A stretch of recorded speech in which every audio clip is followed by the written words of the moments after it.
अब हमने बच्चों लोहा इस्पात उद्योग के बारे में पढ़ लिया था। अब इसके स्थानीयकरण के पढ़ेंगे भाई क्या कारण है, कहाँ कहाँ लोहा इस्पात उद्योग की स्थापना हुई। तो पहली बात तो है कि लोहा इस्पात उद्योग एक भारी भरकम उद्योग है, क्योंकि कोयला, मैग्नीज और इस्पात इसके लिए आवश्यक तत्व हैं। तो जहाँ पर पानी है, जहाँ पर ऊर्जा के साधन हैं और जहाँ पर मैग्नीज मिलता है, क्योंकि इस्पात बनाने में मैग्नीज, उसमें इस्पात में लोहा इस्पात बनाने में मैग्नीज को भी मिलाया जाता है। तो मैग्नीज है, पानी है और ऊर्जा है। तो इन उद्योगों का विकास, इन उद्योगों का स्थानीयकरण उन्हीं जगह हुआ है जहाँ पर इन मूलभूत आवश्यकताएं उपलब्ध हैं। तो देखिए बच्चों, लोहा इस्पात उद्योग के लिए लोहा अयस्क, कोक कार्यन कोयला, चूना पत्थर, लोहा इस्पात उद्योग के लिए लोहा अयस्क, कोक कार्य कोयला, चूना पत्थर, डोलामाइट, मैग्नीज आदि कच्चे माल के रूप में प्रयुक्त होते हैं। ये सभी भारी यानी भारास वाले पदार्थ हैं, इसलिए लोहा इस्पात उद्योग की सबसे अच्छी अवस्थिति कच्चे माल के स्रोत के निकट होती है। अब जहाँ पर ये सब चीज़ें मिलती हैं लोहा इस्पात उद्योग के लिए, लोहा अयस्क हैं, कोयला है, चूना पत्थर है, डोलामाइट है, मैग्नीज आदि कच्चे माल के रूप में प्रयुक्त होते हैं और ये सभी भारी हैं पदार्थ हैं, और इसलिए लोहा इस्पात उद्योग की सबसे अच्छी अवस्थिति कच्चे माल के स्रोत के यहीं निकट जहाँ कच्चा माल है, ये जब सारी चीज़ें उपलब्ध है, वहाँ पर ही लोहा इस्पात उद्योग का विकास हुआ है बच्चों। तो ये कारण है। तो अगर आ जाए लोहा इस्पात उद्योग के स्थानीयकरण के कारण, तो आप लिख सकते हैं कि भाई जहाँ पर ये लोहा अयस्क हैं, कोयला है, चूना पत्थर, डोलामाइट है, मैग्नीज है आदि कच्चे माल के रूप में प्रयुक्त होते हैं और ये सभी भारी पदार्थ हैं, इसलिए लोहा इस्पात उद्योग की सबसे अच्छी अवस्थिति कच्चे माल के स्रोत के यहाँ ही होती है, जहाँ बाजार समीप हो, जहाँ पर ऊर्जा की संसाधन हो, जहाँ सस्ता श्रम हो, जहाँ पर परिवहन के साधन हो, यातायात का साधन हो, रेलवे का विकास हो, वहाँ पर ये लोहा इस्पात उद्योग का विकास हुआ है। भारत में उद्योग की स्थापना 4 विभिन्न क्षेत्रों में हुई है। देखिए कहाँ कहाँ इनमें, तो भारत में लोहा इस्पात उद्योग की स्थापना 4 विभिन्न स्थितियों के वाले क्षेत्रों में हुई है। कोयला क्षेत्रों के निकट, जो कोयला क्षेत्रों के निकट जहाँ हुई है, तो बर्नपुर, हीरापुर, कुल्टी, दुर्गापुर। तो ये बच्चों बर्नपुर, हीरापुर, कुल्टी, दुर्गापुर ये पश्चिम बंगाल में है। तो यहाँ पर ये क्या है, ये कोयला है। अब आपके अगर कोयले की बात आई तो यहाँ कोयला भी निकाला जाता है, बर्नपुर, हीरापुर, कुल्टी, दुर्गापुर। तो यहाँ पर कोयले की खदानें हैं। अब कोयले की खदानें होने की वजह से तो यहाँ पर लोहा इस्पात उद्योग की स्थापना कर दी गई, जो पश्चिम बंगाल में है। बोकारो, झारखंड, बोकारो क्या है, झारखंड में। तो यहाँ पर ये बर्नपुर, हीरापुर, कुल्टी, दुर्गापुर ये पश्चिम बंगाल में है और बोकारो झारखंड में। यहाँ पर कोयला निकाला जाता है। तो कोयला क्षेत्रों के निकट लोहा इस्पात उद्योग की स्थापना की गई। फिर दूसरा लोहा अयस्क क्षेत्र के निकट, लोहा अयस्क क्षेत्र के निकट भिलाई छत्तीसगढ़ में, राउरकेला उड़ीसा में, भद्रावती विजयनगर कर्नाटक में, सलेम ये तमिलनाडु में। तो ये जो है लोहा अयस्क के क्षेत्र के निकट, ये भिलाई यहाँ से लोहा निकाला जाता है, राउरकेला यहाँ से लोहा निकलता है, भद्रावती विजयनगर और सलेम यहाँ से लोहा अयस्क निकाला जाता है। तो यहाँ पर भी, क्योंकि यहाँ तो कोयला निकाला जाता तो लोहा यहाँ से यहाँ मंगवा लिया जाता था। अब यहाँ पर लोहा निकाला जाता तो कोयला यहाँ से यहाँ मंगवा लिया जाता है। तो भिलाई छत्तीसगढ़ है, राउरकेला ध्यान रखना, ये मैप में पूछेगा आपका कौन से भिलाई कहाँ पर है दर्शाइए। तो भिलाई छत्तीसगढ़, राउरकेला उड़ीसा और भद्रावती विजयनगर कर्नाटक। और इसको सेलम तो बहुत सी बार पूछ लेता है, सेलम कहाँ पर है, तमिलनाडु में। तो ये अब कोयला और लोहा अयस्क के मध्य, कोयला और लोहा अयस्क के मध्य से झारखंड है, टाटा इस्पात कारखाना जहाँ पर कोयला है और लोहा अयस्क है, उनके बीच में टाटा इस्पात कारखाना टिस्को, ये जमशेदपुर झारखंड में इसकी स्थापना कर दी गई। टाटा इस्पात का कारखाना है टिस्को, जमशेदपुर झारखंड में इसकी स्थापना कर दी गई। अब तटीय क्षेत्र या व्यापार की सुविधा से विशाखापत्तनम आंध्र प्रदेश में, जहाँ से जापान को लोहा निर्यात कर दिया जाता है, लोहा इस्पात निर्यात कर दिया जाता है। अब आगे देखते हैं बच्चों हम भारत में प्रमुख एकीकृत इस्पात कारखाने। भारत में प्रमुख एकीकृत इस्पात कारखाने, तो टिस्को बच्चों देखिए, Tata iron and steel company, इसका नाम है TISCO. Tata iron and steel company की स्थापना 1907 में बम्बई कोलकाता रेल मार्ग के निकट जमशेदपुर झारखंड में की गई। ध्यान रखना, Tata iron and steel company की स्थापना 1907 में बम्बई कोलकाता रेल मार्ग के निकट जमशेदपुर झारखंड, जमशेदपुर कहाँ पर है, झारखंड में की गई। इससे जलापूर्ति, अब इसके लिए मैंने कक्षा 10वीं में एक अच्छा मैप बना रखा है, उसमें भी से देख सकते हो आप। इसकी जलापूर्ति स्वर्णरेखा नदी, पाठ अध्याय 11 विनिर्माण उद्योग में अच्छी तरह से भी समझा रखा है मैंने।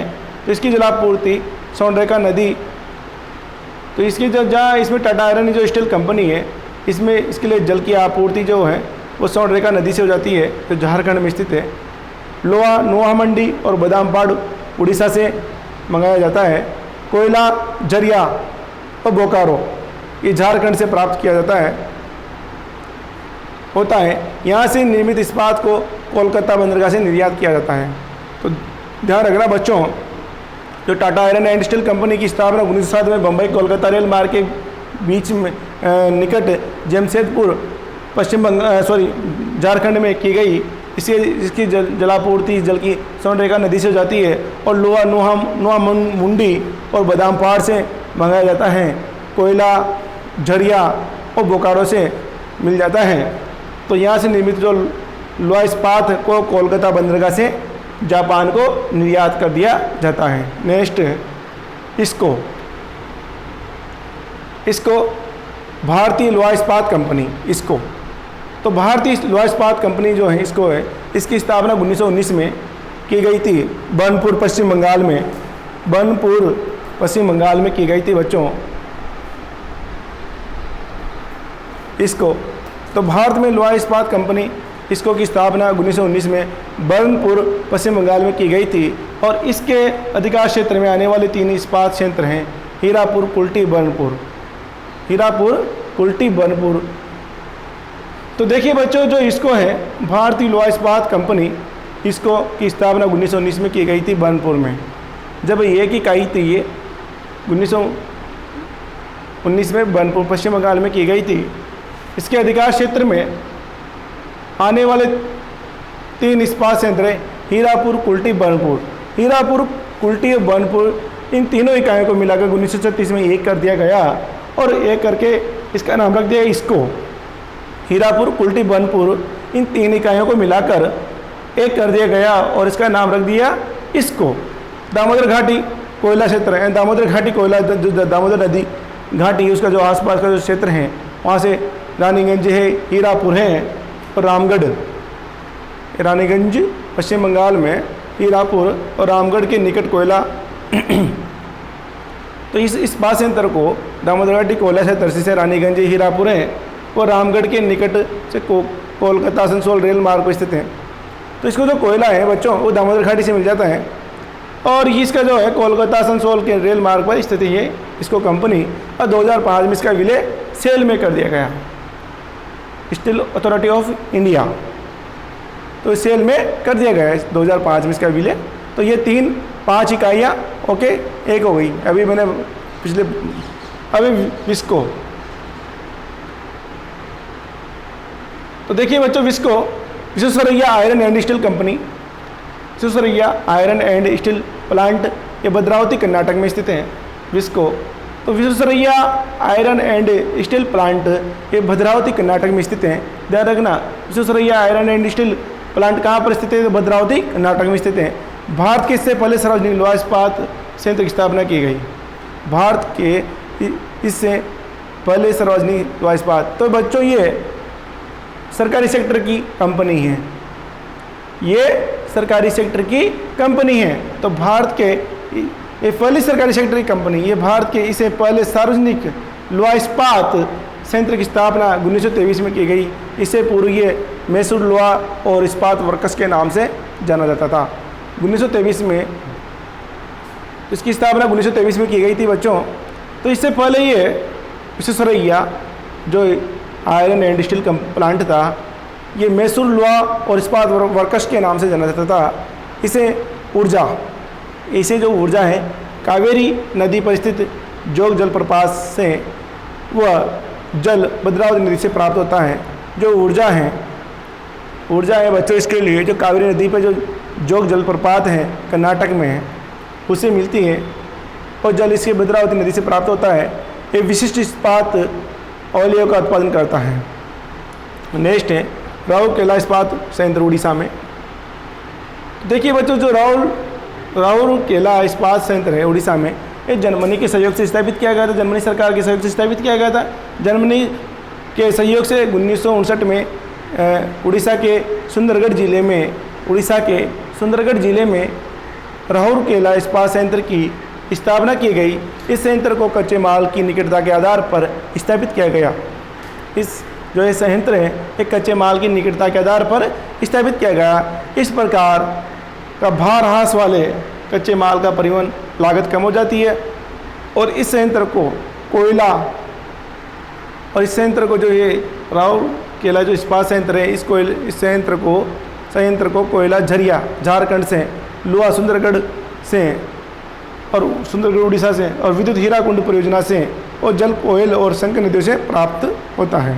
तो ध्यान रखना राउरकेला इस्पात संयंत्र की स्थापना 1959 में जर्मनी सरकार के सहयोग से स्थापित की गई और इस संयंत्र की कच्चे माल की निकटता के आधार पर स्थापित किया गया था और इस संयंत्र को कोयला झरिया की खानों से, झरिया झारखंड से, लोहा सुंदरगढ़ उड़ीसा से और विद्युत हीराकुंड परियोजना से और जल कोयल और शंकर नदी से प्राप्त होता है।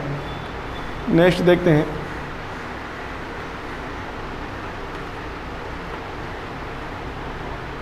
अगले भिलाई जो इस्पात संयंत्र है वो रूस के सहयोग से स्थापित किया गया था बच्चों। तो भिलाई इस्पात संयंत्र रूस के सहयोग से छत्तीसगढ़ के दुर्ग जिले में 1959 में बम्बई कोलकाता रेल मार्ग पर स्थापित है। ये बम्बई कोलकाता जो रेल मार्ग है उसी पर स्थापित है। रूस के सहयोग से स्थापित किया गया था छत्तीसगढ़ के दुर्ग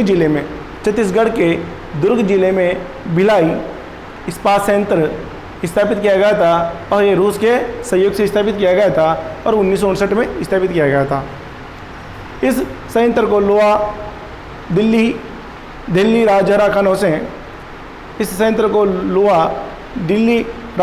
खानों से छत्तीसगढ़ से, कोयला कोरबा की खानों से। तो इस जो भिलाई इस्पात संयंत्र को जो लोहा है वो दिल्ली राजहरा की खानों से, कोयला कोरबा की खानों से और जल तंदुला बांध से और विद्युत शक्ति कोरबा ताप शक्ति घर से प्राप्त होती है।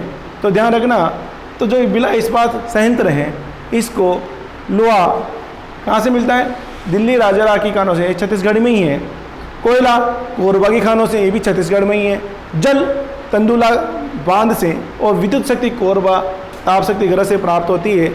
यहाँ से उत्पादित इस्पात हिंदुस्तान शिपयार्ड विशाखापट्टनम भेज दिया जाता है। तो यहाँ से जो जितना भी इस्पात उत्पादित होता है वह हिंदुस्तान शिपयार्ड विशाखापट्टनम भेज दिया जाता है।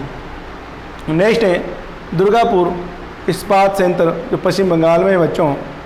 दुर्गापुर इस्पात संयंत्र जो पश्चिम बंगाल में है ये रानीगंज और झरिया कोयला पेटी में स्थित है। ये रानीगंज और झरिया कोयला पेटी में स्थित है।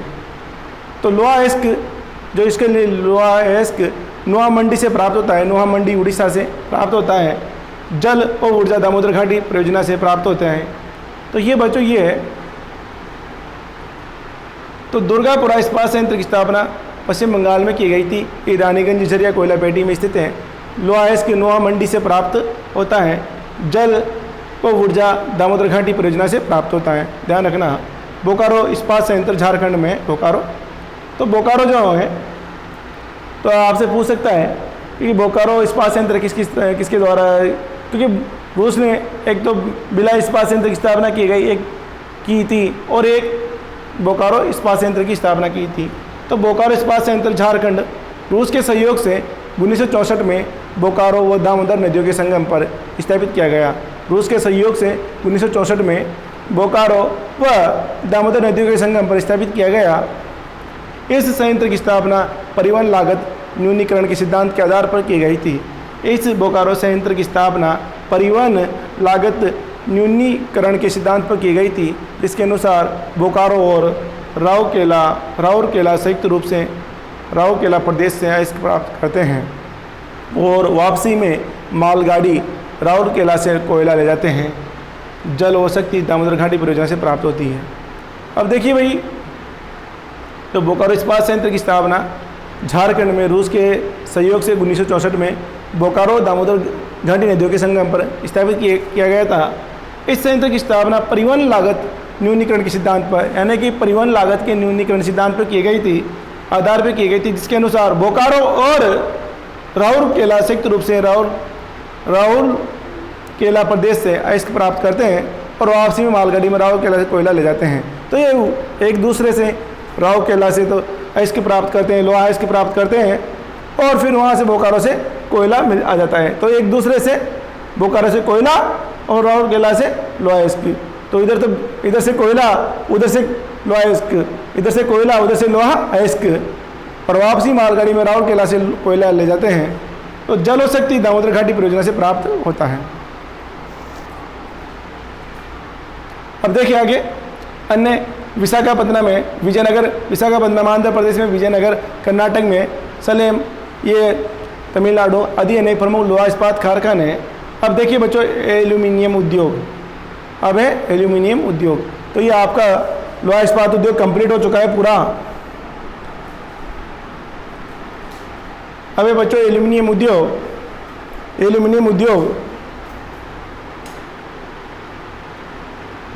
लोहा इस्पात उद्योग के बाद में एल्यूमिनियम उद्योग देश का दूसरा सबसे बड़ा महत्वपूर्ण उद्योग है। देखिए बच्चों, आज क्या है, आज हर सामान लोहा इस्पात उद्योग भारी भरकम उद्योग है। इसका विकल्प के तौर पर एल्यूमिनियम उद्योग को अपनाया गया है, क्योंकि कोई भी संसाधन सीमित संसाधन है, अगर उसका विकल्प के रूप में अगर अपनाया जाता है तो बहुत अच्छी बात है, क्योंकि लोहा एक सीमित संसाधन है, एल्यूमिनियम भी सीमित संसाधन है।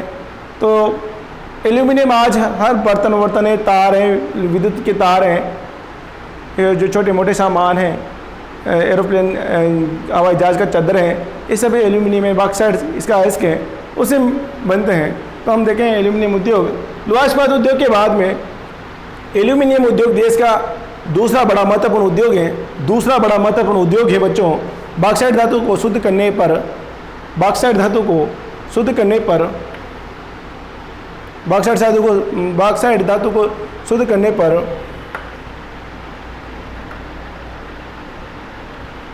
देखिए, बॉक्साइट धातु को शुद्ध करने पर एल्यूमिना प्राप्त होता है।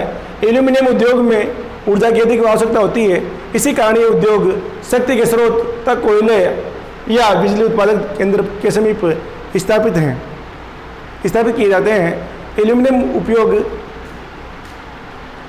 अब ध्यान देना बच्चों, लोहा इस्पात उद्योग के बाद में एल्यूमिनियम उद्योग देश का दूसरा बड़ा महत्वपूर्ण उद्योग है। बॉक्साइट धातु को शुद्ध करने के पर एल्यूमिना प्राप्त होता है और एल्यूमिनियम उद्योग में ऊर्जा की अधिक आवश्यकता होती है। इस कारण ये उद्योग शक्ति के स्रोत तथा कोयला या बिजली उत्पादक केंद्र के समीप स्थापित किए जाते हैं। एल्यूमिनियम का उपयोग, अब बहुत सी बार बच्चों एल्यूमिनियम के उपयोग पूछ लेते हैं, एल्यूमिनियम के उपयोग बताइए। तो घरेलू बर्तन बनाने में, बिजली के तार बनाने में, भवन निर्माण में, रेलवे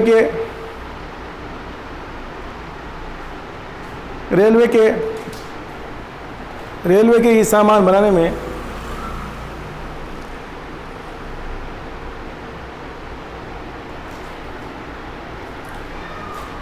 तो देखिए बच्चों, घरेलू बर्तन बनाने में, बिजली के तार बनाने में, भवन निर्माण में, रेलवे के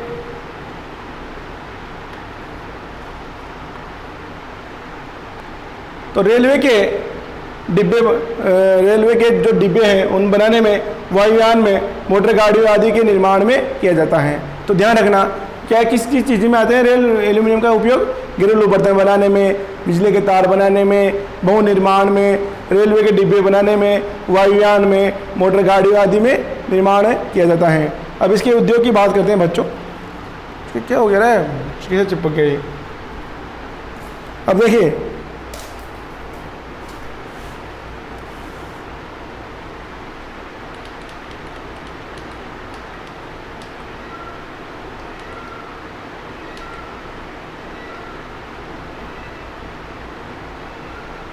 अब उद्योगों का विकास, एल्यूमिनियम उद्योग का विकास। भारत में प्रथम एल्यूमिनियम उद्योग की स्थापना 1937 में जेके नगर पश्चिम बंगाल में एल्यूमिनियम कॉर्पोरेशन ऑफ इंडिया के द्वारा की गई थी। एल्यूमिनियम कॉर्पोरेशन ऑफ इंडिया के द्वारा की गई थी। ध्यान रखना बच्चों कि भारत में जो एल्यूमिनियम उद्योग की स्थापना, भारत में प्रथम एल्यूमिनियम उद्योग की स्थापना 1937 में जेके नगर पश्चिम बंगाल में एल्यूमिनियम कॉर्पोरेशन ऑफ इंडिया के द्वारा की गई थी। वर्तमान में 4 बड़ी एल्यूमिनियम कंपनियां कार्यरत हैं भारत एल्यूमिनियम उत्पादन में।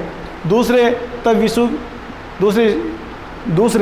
भारत एल्यूमिनियम उत्पादन में दूसरे तथा उपयोग की दृष्टि से विश्व में तीसरा बड़ा देश है। अगर हम भारत की बात करें तो एल्यूमिनियम उद्योग का विकास की बात करते हैं बच्चों, तो भारत में जो एल्यूमिनियम उद्योग की स्थापना 1937 में जेके नगर पश्चिम बंगाल में एल्यूमिनियम कॉर्पोरेशन ऑफ इंडिया के द्वारा की गई थी। तो 1937 में जेके नगर पश्चिम बंगाल में एल्यूमिनियम कॉर्पोरेशन ऑफ इंडिया के द्वारा की गई थी। कब की गई थी? 1937 में की गई थी।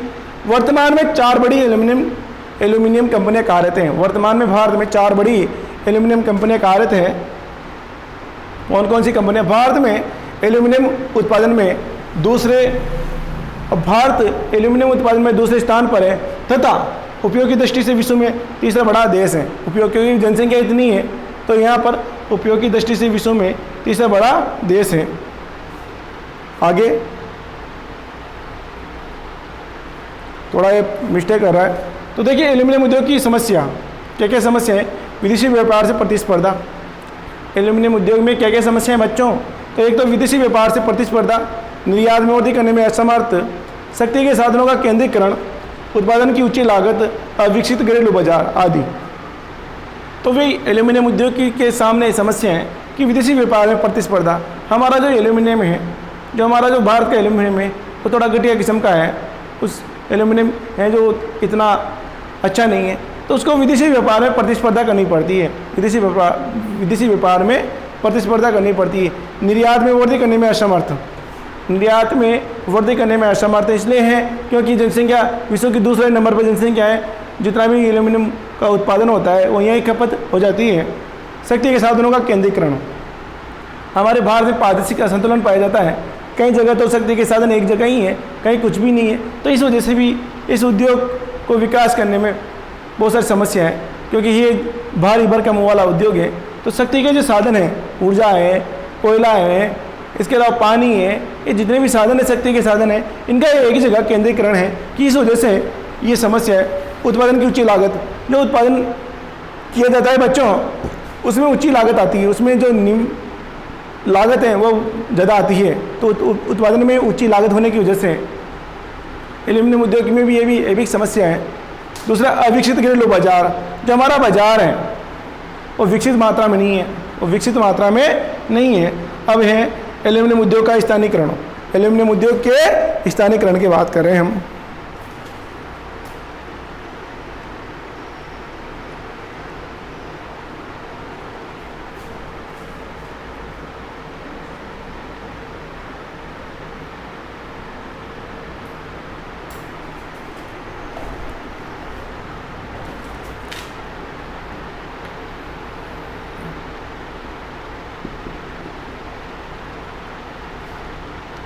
एल्यूमिनियम उद्योग के स्थानीयकरण।